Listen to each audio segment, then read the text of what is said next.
ध्यान रखिएगा, जो लोग घर से परेशान होकर तीर्थों में भाग जाते हैं, घर छोड़कर घर में दंगे हो रहे तो चलो तीर्थ में शांति मिलेगी, तो एक बात ध्यान रखिएगा, जब मन के भीतर शांति घर में नहीं मिल रही है, घर पे नहीं मिल रही है स्वयं के, तो हरिद्वार में जाकर के भी शांति मिलने वाली नहीं है। हाँ, जब घर में शांति खोई है तो वहीं से मिलेगी। घर में शांति खो गई और हरिद्वार में जाके बैठे हैं तो वहां और अशांत होंगे। इसलिए मन को शांत करिए भीतर से, भजन से, जहां है वहीं से शांति भीतर है, आनंद भीतर है, धूड़ बाहर रहे हैं। सुखदेव जी की कथा यही कहती है कि आनंद भीतर है, शांति भीतर है, भगवान भीतर है, पहले भीतर में ढूंढ लो।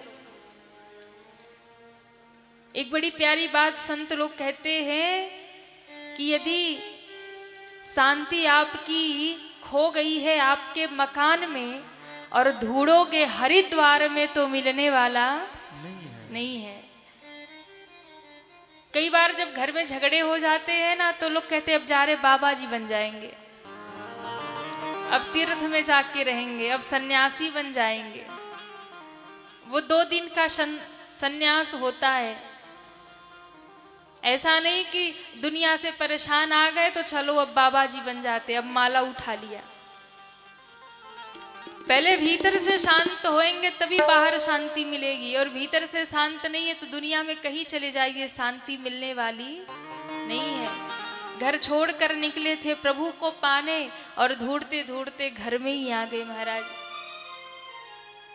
जिन पिता की आवाज सुनकर भी ना रुके थे उन पिताजी की शरण में आ गए और भागवत श्रवण किया, और ऐसा श्रवण किया कि राजा परीक्षित के सामने उस भागवत को परोसा, और ऐसा श्रवण कराया कि 7 दिन में ही यही भागवत की कथा सुनाकर श्री परीक्षित जी को मुक्ति प्रदान कर दिया।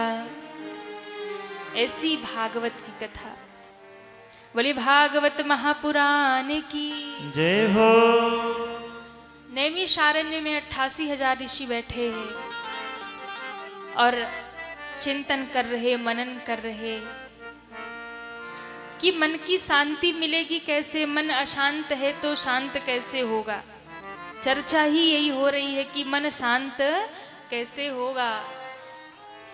हम यज्ञ कर रहे हैं, हवन कर रहे हैं, पूजन कर रहे हैं, ध्यान कर रहे हैं, पर मन अशांत ही पड़ा है।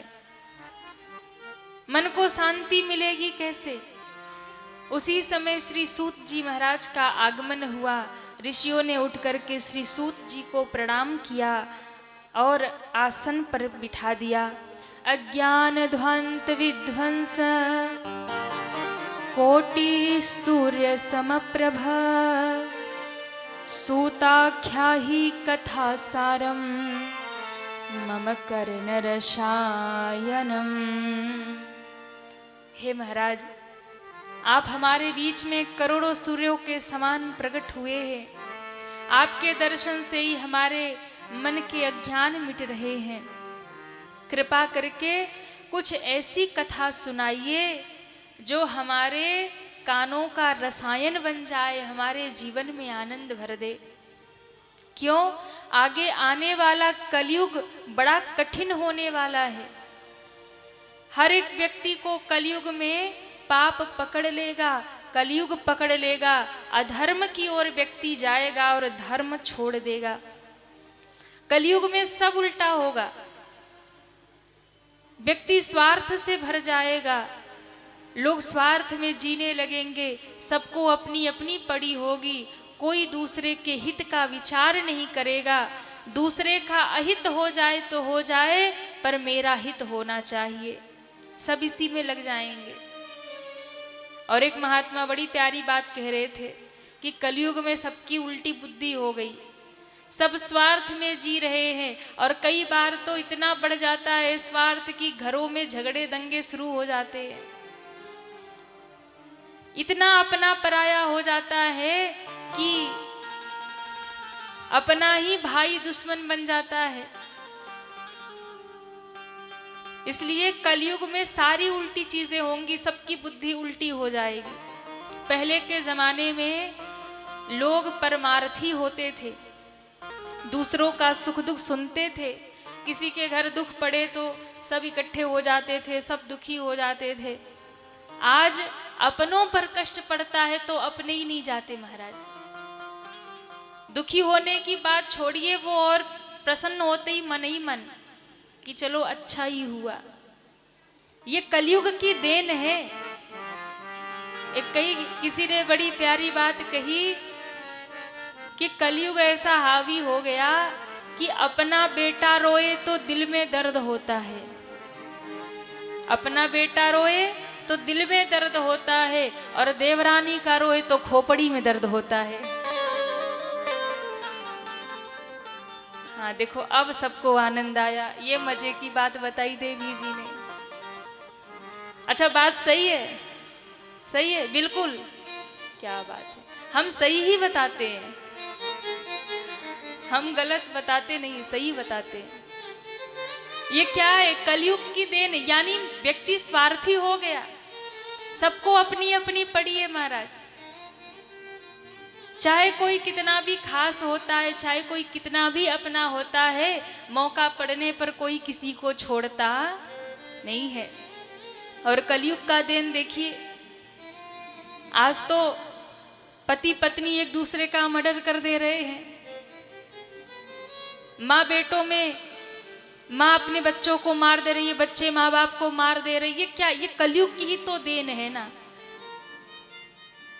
पहले के समय में लोग पड़ोसियों के घर पहुंच जाते थे दुख बांटने। किसी के ऊपर संकट आए तो पूरा गांव खड़ा हो जाता था, भाई चिंता मत करना, हम हैं। लेकिन आज के समय में यदि दो भाई हैं और दो परिवार अलग अलग लेके रह रहे, और एक भाई पर दुख पड़े तो दूसरा नहीं आता है। ये कलयुग की देन है। और अभी तो बहुत धर्म हो रहा है ना। अभी जैसे जैसे कलयुग आगे बढ़ेगा, वैसे वैसे महाराज स्थिति और खराब होने वाली है। अभी तो बहुत अच्छा समय, अभी तो फिर भी लोगों के भीतर थोड़ी मानवता बची है, लोगों के भीतर थोड़ा सा धर्म है। पर आगे आने वाला समय तो और कठिन होने वाला है। इसलिए कुछ ऐसी कथा सुनाइए जो आने वाले कलयुग के भी जीवों का उद्धार कर दे, कल्याण कर दे। कुछ ऐसी कथा सुनाइए। सूत जी ने कहा, महाराज हम आपको वही कथा सुनाएंगे जो सुखदेव जी ने राजा परीक्षित को सुनाया था। और उस कथा के लिए यदि देवता अमृत भी लेकर आ गए तो सुखदेव जी ने उसे अमृत को वापस लौटा दिया और परीक्षित को कथा सुनाई। देवता कथा से वंचित हो गए। इतनी महान ये कथा, इतनी ये दिव्य कथा जो देवताओं को नहीं मिली, वो आज हम सभी को प्राप्त हो गई। तो कैसे प्राप्त हो गई? तो निमित्त बने देव ऋषि नारद। नारद जी समस्त लोकों का भ्रमण करते हुए जब वृंदावन में पहुंचे और वहां भक्ति महारानी को दुखी देखा, ज्ञान वैराग्य को मूर्छित देखा, नारद जी को लगा कि ज्ञान वैराग्य मूर्छित पड़े, महारानी भक्ति रुदन कर रही, इनके दुख को कैसे दूर करूं। ये सोच करके नारद जी ने बड़े प्रयास किए। उन्हें गीता सुनाई, वेद सुनाया, उपनिषद सुनाया, वेदांत सुनाया, सब उपाय कर लिया, लेकिन कहते हैं उनकी मूर्छा दूर नहीं हो रही। और जब मूर्छा दूर नहीं हो रही तब नारद जी ने सोचा, अब मैंने सब प्रयास कर लिया, शंख बजाई, घंटी बजाई, वो थोड़े जाग तो जाते हैं पर फिर गिर जाते हैं। उसी समय आकाशवाणी हुई कि नारद जी सत्कर्म करिए। अब नारद जी सोच में पड़ गए कि सत्कर्म आखिर है क्या? इतनी देर से जो मैं कर रहा था ये सत्कर्म नहीं था। मैंने वेद सुनाया, वेदांत सुनाई, गीता सुनाया, ब्रह्म सूत्र सुनाया, उपनिषद सुनाया, पुराण सुनाए, पर ये जगते नहीं है। सत्कर्म आखिर क्या है, ये पूछने के लिए नारद जी बहुतों के पास गए, पर कोई भी महात्मा ये नहीं बता पाया कि आखिर सत्कर्म क्या है। तब नारद जी सीधे बद्री विशाल पहुंच गए और वहां जाकर के ध्यान समाधि के लिए भूमि तलाशने लगे। कहाँ बैठ कर के मैं ध्यान करूं, समाधि करूं। नारायण भगवान प्रकट होंगे, उनसे ही पूछूंगा कि आखिर सत्कर्म है क्या। जिस समय नारद जी ध्यान लगाने ही वाले थे, इतने में वहां सनत सनंदन सनातन और सनत कुमार प्रकट हो गए। और प्रकट हो करके उन्होंने भगवत नाम गाना शुरू कर दिया। हरि शरणम हरि शरणम हरि शरणम हरि शरणम हरि शरणम हरि शरणम हरि शरणम हरि शरणम हरि शरणम हरि शरणम हरि शरणम हरि शरणम हरि शरणम हरि शरणम हरि शरणम हरि शरणम। सखा सब प्रेम से बोलो हरि शरणम हरि शरणम। सखा सब प्रेम से बोलो हरि शरणम हरि शरणम। सभी गाते हुए भाव से हरि बोल।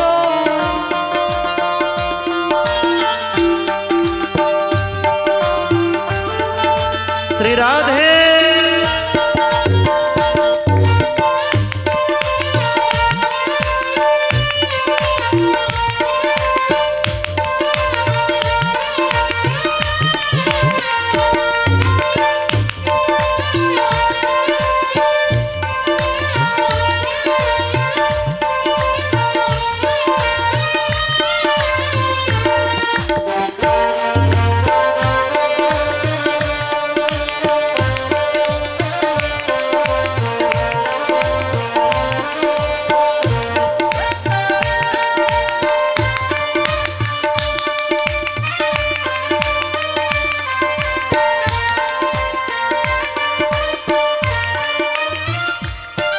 हरि शरणम हरि शरणम हरि शरणम हरि शरणम हरि शरणम। सब गाइए प्रेम से।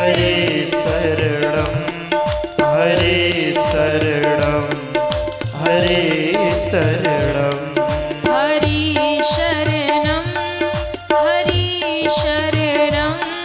हरि शरणम हरि शरणम हरि शरणम हरि शरणम हरि शरणम हरि शरणम हरि शरणम हरि शरणम।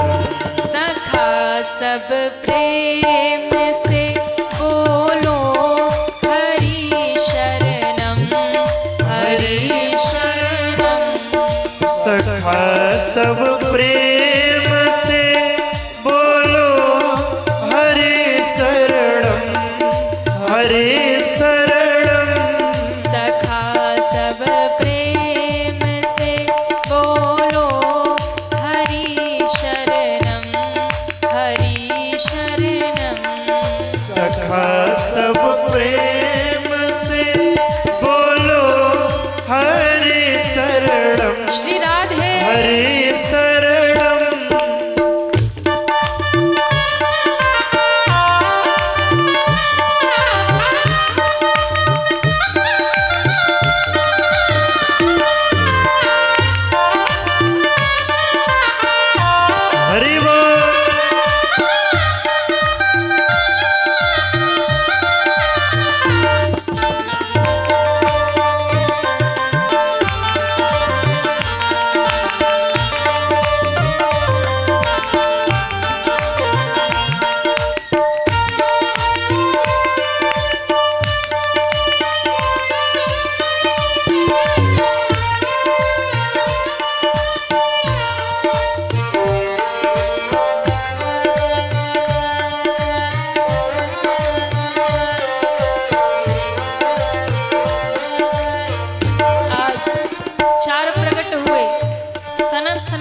सनातन और सनत कुमार। उसी हरिद्वार की भूमि पर, बद्री विशाल की भूमि पर, और चारों ने जब गाया तो नारद जी ने पीछे मुड़ के देखा कौन गा रहा। एक नहीं चार खड़े, ये चारों छोटे छोटे कुमार हैं, ब्रह्मा जी के प्रथम मानस पुत्र ये चारों। सबसे पहले ब्रह्मा जी ने इन्हीं को प्रकट किया था।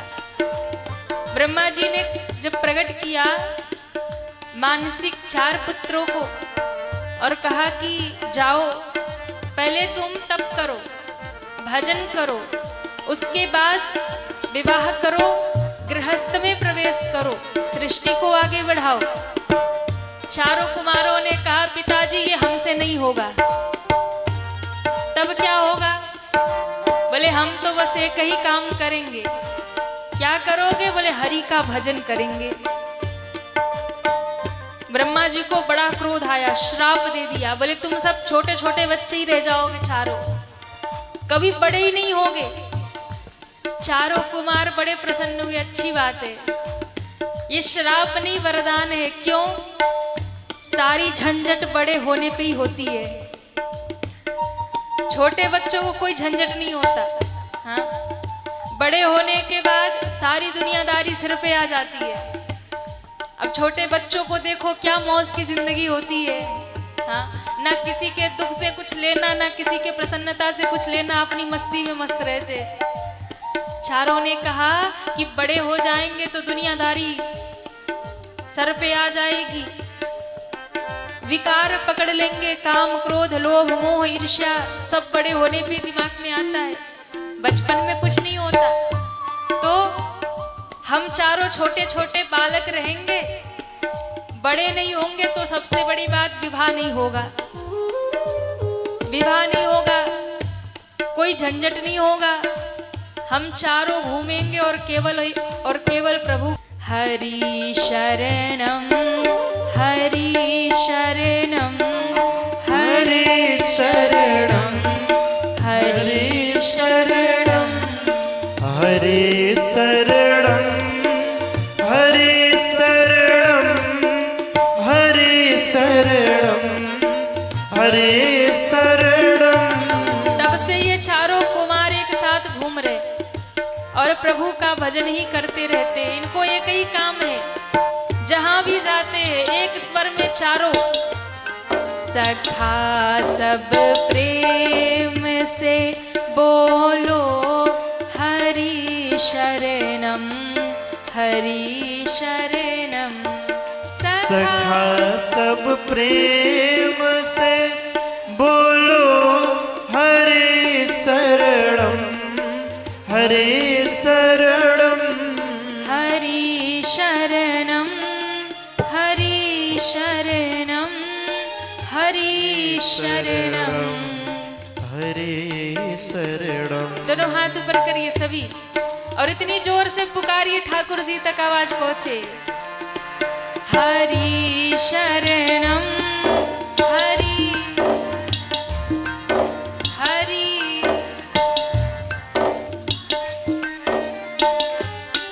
प्रभु शरणम प्रभु शरणम प्रभु शरणम प्रभु शरणम प्रभु।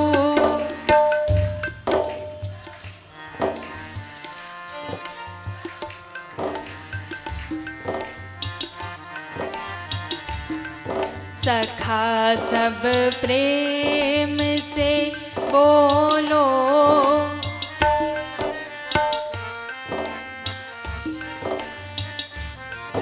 हरि शरणम हरि शरणम।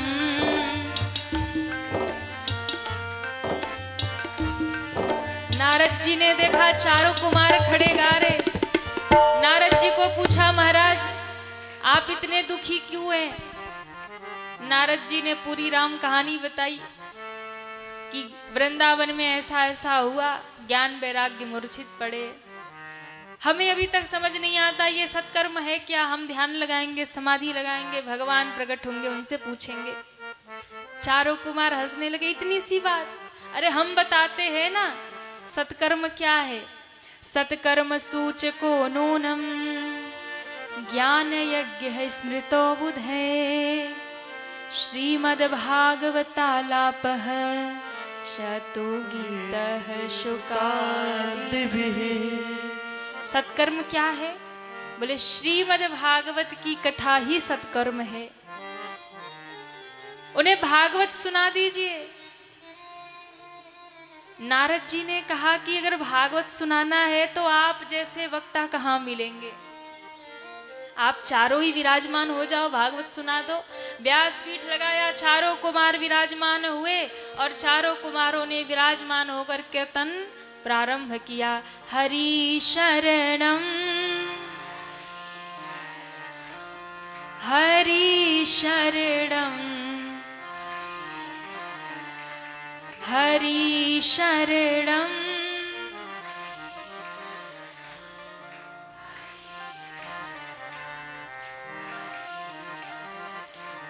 सखा सब प्रेम से बोलो हरि शरणम हरि शरणम। सखा सब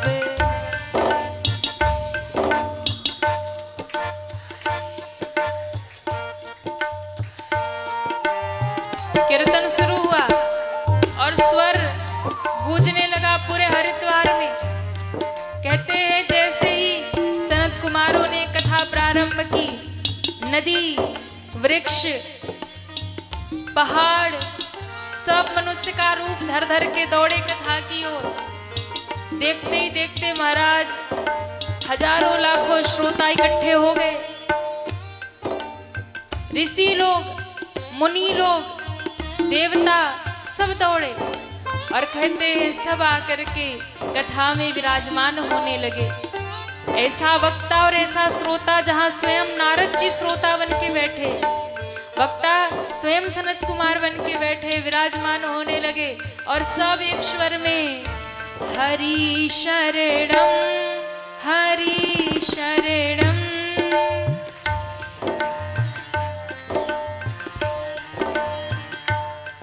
हरि शरणम हरि शरणम। सखा सब प्रेम से बोलो हरि शरणम हरि शरणम। सखा सब प्रेम से बोलो हरि शरणम हरि शरणम हरि शरणम हरि शरणम हरि शरणम हरि शरणम।